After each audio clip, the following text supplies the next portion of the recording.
گفتار اندر آفرینش آفتاب. ز یاقوت سرخ است چرخ کبود، نه از آب و گرد و نه از باد و دود. به چندین فروغ و به چندین چراغ، بیاراسته چون به نوروز باغ.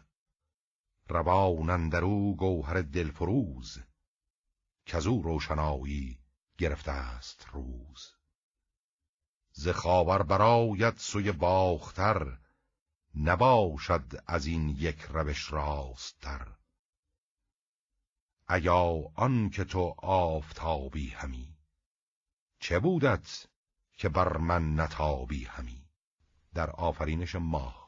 چراغ است مر تیره شب را بسیچ، به بد تا توانی تو هرگز مپیچ.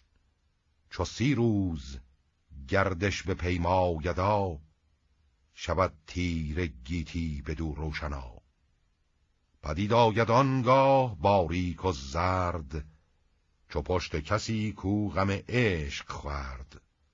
چو بیننده دیدارش از دور دید، هم اندر زمان او شود ناپدید.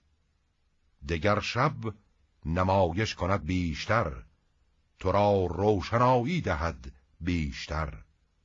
به 2 هفته گردد تمام و درست، بدان باز گردد که بود از نخست. بود هر شبانگاه باریکتر، به خورشید تابنده نزدیکتر. بدین سان نهادش خداوند داد، بود تا بود هم بدین یک نهاد.